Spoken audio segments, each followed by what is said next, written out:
where the guy's making roaches, but if he's making Zerglings and Banelings, the Immortals are feeling overly equipped for the situation, I feel, and a little bit costly. It was actually exactly the same push that he used against Stefano in one of the matches, and he was able to defeat Stefano without any problems at all, just because of the position that he got. But you're perfectly right. Against a guy that is known for this Link-Baneling aggression, it just doesn't work all that well, especially with Dimaga's multitasking. And he set up so many flanks. He was able to get the Banelings in there. Mana's force fields maybe a little bit off at this time, but all of those Banelings just crushed these sentries, and then suddenly Mana was in a lot of trouble, lost his entire army, and from that point on, it was a downhill battle, but he fought pretty darn well. I mean, I like the Nexus cancel. I thought that's a really cool way to potentially send misinformation to your opponent. If Dimaga's reading third base, there's a chance that he might actually think, oh, okay, now it's time to make drones. It's interesting, though, for Mana to push forward. I think he's going to have to rethink his strategy, maybe go back to the drawing board for that game number 1, where we saw kind of an Archon opening followed by Stalkers, because he was going to cultivate his army to what he saw. That kind of information, that kind of scouting, is going to serve Mana well. This game, you'll notice the Warp Prism came out last. The Observer did get some information, but not as much as it should have, and I felt like Mana went into this with a strategy, but it wasn't necessarily made to kill Dimaga. It was made to kill Zergs in general, but Dimaga is not a Zerg in general. I was actually wondering after the first 2 games if this was really the same young, goofy guy that I met just a couple of years ago for the first time. But Mana looked more like a cold-blooded killer. Now he just lost the game. It was not like Dimaga crushed him, but it will show if Mana is actually showing nerves now. If he will have the cool to just keep playing, to just stay calm and play the next 2 games. He has 2 maps where he has only to take 1 win, and then he will be the grand final winner, but it's not going to be easy against a player like Dimaga. He is definitely capable of pulling off this win. Well, I'm crazy excited to see where this goes. Wheat, Paulo, take it away, guys. Thank you, gentlemen. It's now time for game number 4. We're going to be moving on to Antigua Shipyard. Let's go ahead and get this one started. The countdown has begun. Both players very eager to hop into this next game. And Apollo, before we get started, I definitely want to talk a little bit about those force fields. Kaldor brought him up, and one of the things that we have seen so much out of from Dimaga is those multi-pronged attacks. Attacking from the front, attacking from the flank, attacking from the side. Basic military movement strategies that are actually paying off here dividends in this StarCraft 2 finals. But first, let's introduce our players in the northwest position as the Red Zerg. He's won a game. He needs another one to tie it up and force it to a 5th and final game here for the finals. It is MTW Dimaga.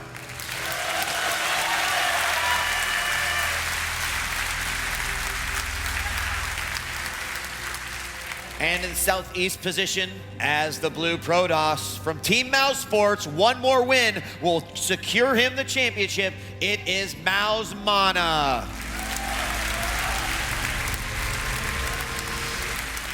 Now, Apollo, some maps allow you to get those really nice attack positions. Attack from this side, this side, this side, while other maps are more narrow, have choke points that you have to fight in. You have to, you have to maneuver your units around. Do you think that that particular map, Daybreak, lends itself to that style? And then what do you think about it on Antigua? Well, I think that Daybreak, there's a lot of areas where Zerg can surround you and get those good engagements unless you are in that ramp on Daybreak. On Antigua, it's pretty much a similar scenario because it is a very open map in the center unless you can find yourself on an opponent's ramp where you basically say, okay, he can come at me from the front, and then he can come at me from the back, but he cannot come at me from the sides, which is where the ramps really do help out here. Though, just going over to those force fields once again, I think Dimaga's style here is saying to Mana, I hope you're not nervous, no pressure or anything. I hope you land those force fields well, because if you don't, you're going to lose absolutely everything. And Mana, in Game 1 and in Game 2, showed confidence. He showed that, yeah, he's fine with landing them. But ever since the second half of map number 2, he has messed up on almost all force fields here. And that is really showing the pressure, because to land the perfect force field, you cannot overlap, otherwise you use too much energy. Right. You cannot overextend, otherwise you allow gaps for the Lings and Banelings to enter. And with that style, you have to have just solid, connection with mouse to hand to land the force fields down. And let me tell you, Apollo, as a Zerg player, I'd love to say, yeah, he's throwing down some really crappy force fields. But in defense of Mana and the Protoss, how do you properly throw down these force fields when you are dealing with Baneling drops, when then you have to deal with the Zerglings coming in? And the timing of that is something that is fairly new. And I'm just not sure that necessarily the force fields are bad versus it's a process of trying to figure out how in the heck to defend against it. And you know, force fields are really easy to land down if you're being attacked from one way. It's very easy to go, oh, they're coming from the front. Click, click, click, and the force fields are down. But when they come from every angle, you actually have to spray your hand around in a circle to get them all around to cover every single angle. But going back into the game, as we're seeing now, is that the initial scouting probe was picked off relatively early here once again from Mana, by Dimaga to Mana, and he has no information on whether there's a third base or not here. So that is going to force a Zealot to be sent across the map again to get the confirmation. Is there a third base or is there not for Dimaga? Because if there isn't, then by God, he could be doing something aggressive to me, and that's where the sentries and force fields will have to be utilized again. +1 attack has begun. We see that the Overlord has vision of this going on. He also can see that cybernetics core, so if there is some early aggression and the Chrono Boosts are thrown out there, it will be seen and identified. One Zergling does meet an untimely death here as this Zealot makes its way across to the center of the map. He gets vision of everything, but what he's really probably going to be checking on is this base right here. Is the third up? Can I do anything about it? Can I possibly kill some drones or cause some additional units to come out? But that's kind of the thing with this style. We're about to have speed started here for Dimaga. The moment he gets 100, there it goes. And at this point, getting the Zerglings out, you know, this Zealot isn't going to take out this hatchery all by itself. So all he has to do is delay those drones. He's going to want to get some Zerglings out anyway. And suddenly, that Zealot becomes a little less effective. What it can do is it can help that probe to get out, and we do have a Stalker now coming to join. This could be a little bit more helpful here, but so far no major surge of Zerglings, just drones coming out right now for Dimaga. And with the Stalkers actually making its way back home now, doesn't really want to risk it being out there. He knows that Dimaga likes to get early Zergling speed, and Zergling speed, of course, will enable them to be faster than the Stalker, and it will eventually fall. We do have 2 gases going down by Mana. One thing that I love that Mana's using every time in this game is he always gets +1. He always shows +1 attack to Dimaga, which keeps him away from being too greedy because he knows the option is available.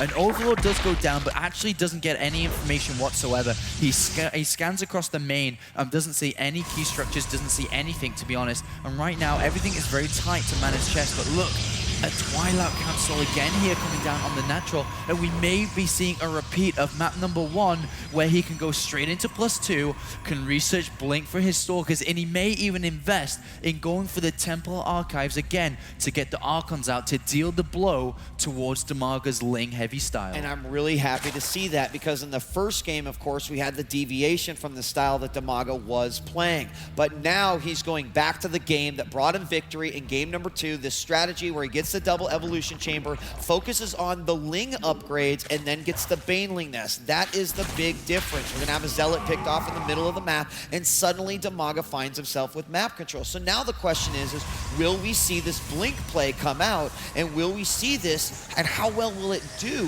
versus now the Ling style with the upgrades instead of the roaches? And there's the Templar Archives coming down, so yes, we are seeing it. Dimaga sees there's no third base. He ideally wants to check up the ramp to see, is there an upgrade being researched? He checks, yes, there is. There's also a lot of sentries. Now he knows that something is up. His opponent is researching going over the +1 attack, and now Dimaga is building units ready for this. He's only going to have Zerglings, but in about 60 seconds time, he will have upgraded Zerglings currently sitting at 0-0. They will go to 1-1. And now it looks like Mana may be faking out a expansion once again. We see the probe will probably plant down the Nexus. The thing is Dimaga going to continue to follow this through? Because the Zergling actually in there. He sees that it's there, but I feel as soon as the scouting Ling is eliminated, Mana can easily move down and cancel this again.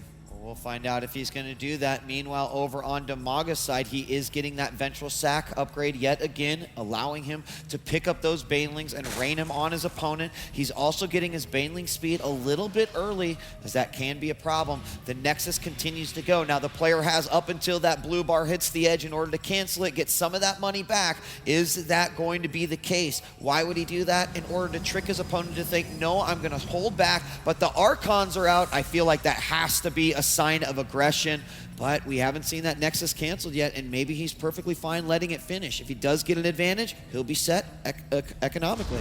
I think that he's going to let it go the full distance in case Dimaga does just go in and check it again and they may cancel it, because he's not building any probes. He's not trying to further his economy. He is definitely trying to kill his opponent. And is he going to continue this? A lot of Banelings are being morphed here. The Nexus actually is left there to complete, and I think he's just left it to complete anyway. He's not really, he's still going for the same strategy here. Dimaga has Baneling speed on the way. Baneling speed is going to make this a lot more difficult to deal with, of course. Ventral Sack's not done quite yet, and the force fields are going to pay off big time. He's going to need to find another avenue of attack, and this actually seems to be a perfect strategy coming out for Mana. He goes in through the back rocks, breaks them down, and now assaults this. Several of the drones still waiting here to get out. Will they be able to get out? We also have an attack back here, but most of those units are cleaned up, and now we just have Dimaga waiting patiently. The third base has gone down, and now Mana not canceling that Nexus will put him in a great position. Overlord speed is done in 10 seconds, but Dimaga has to go now. His tournament life is on the line. Dimaga with slow Overlord. Oh, he gets so much damage done still. But what is left? Archons, and they're the Overlord speed finishes. He needs to get rid of those sentries. There's still several Zealots left. Dimaga loses also some Overlords, and these Archons are so effective versus the Zerglings. He does have 10 more Lings on the way, and upgrades are almost done, but I'm not sure that he can do that versus those Archons. The force fields have to be so spectacular. I think Mana's about to win DreamHack Summer 2012. He pushes forward DJ Wheat, and he blocks the run.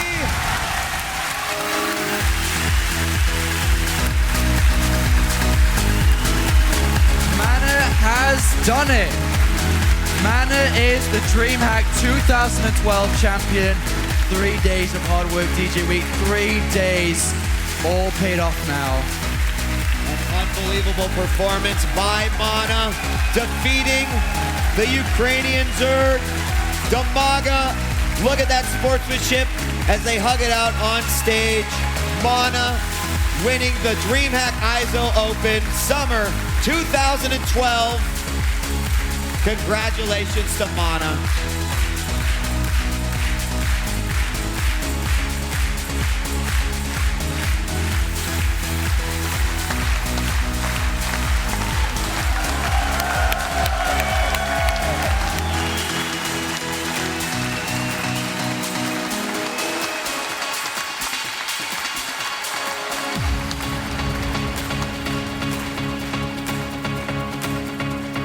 Mana, you've been here before. You came so close. You were 1 game shy away from being a winner. On this day, you, sir, are a DreamHack champion, and that has to feel amazing. I'm not going to ask a stupid question. Congratulations, you, sir, are a winner.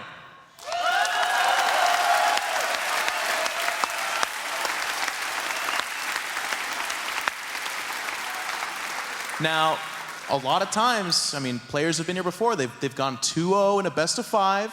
Did that voice start creeping in your head saying, oh my God, what if? What if I go 3-0? Am I going to win this thing? Yeah, I was confident after going 2-0, but versus Dimaga, I've been up 2-0 twice already, and then I lost 2-3, so I was like, keep it calm, please, keep it calm. And yeah, my teammates helped me a lot with the strategy, so big thanks to Pacey and Biggs over here for helping me about it, please.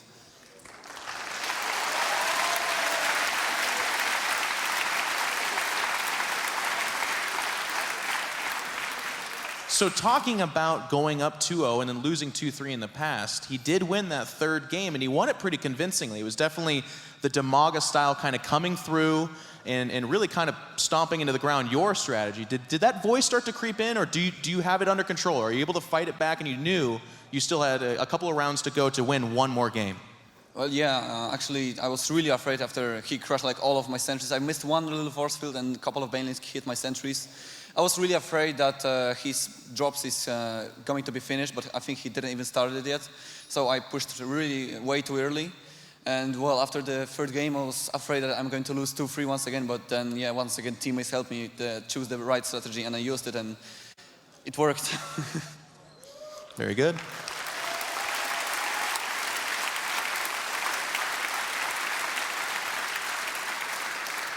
Well, this is a big year for you. You've recently announced that you're actually going to take a year to be a full-time professional gamer, putting off your studies. This is a young guy right here. Ladies, take note, by the way. Which, yeah, I hope that was a girl, actually. You know, not that there's anything wrong with that. So winning a DreamHack, that's got to give you a lot of hope, knowing that pushing forward, you are a tournament-winning caliber player. I mean, there were top-notch level Koreans here. You, in fact, had a little bit of a hand in removing a few of them from this tournament, those pesky critters, those guys.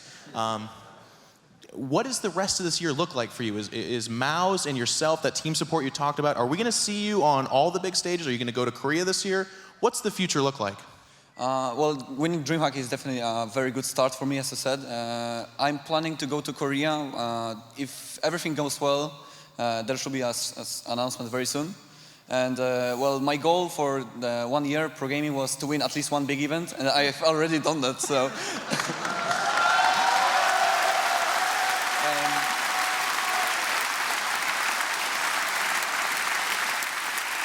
And if I can play as good as I did here, and I'm really happy with my playstyle today at DreamHack. If I can play like that in the future events, and if I can win more events, then why not take even a second year? And well, I just want to keep on fighting and keep on having fans like this, and keep on cheering for that. And it's just an amazing feeling over here. Yeah.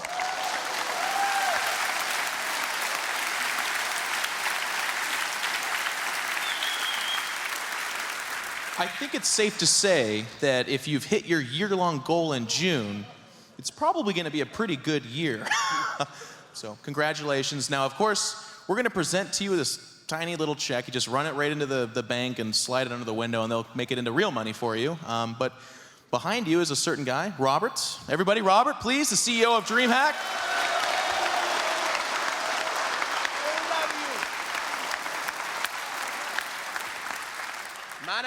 Mana, you went full circle. You almost won 2010, and now you did it. Good game. Thank you very much. Good game.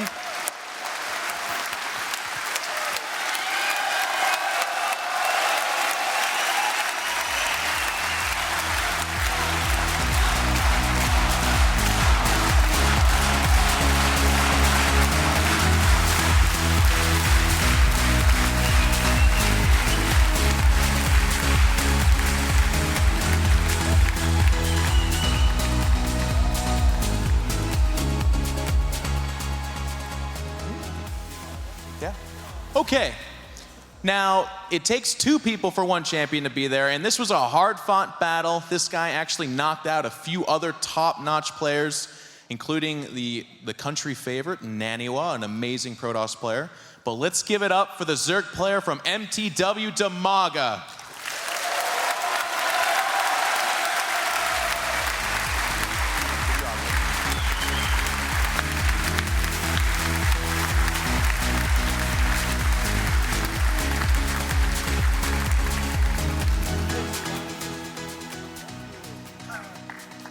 One more time, guys.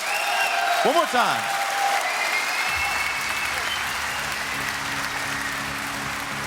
I have a little request. Will we see you at Valencia?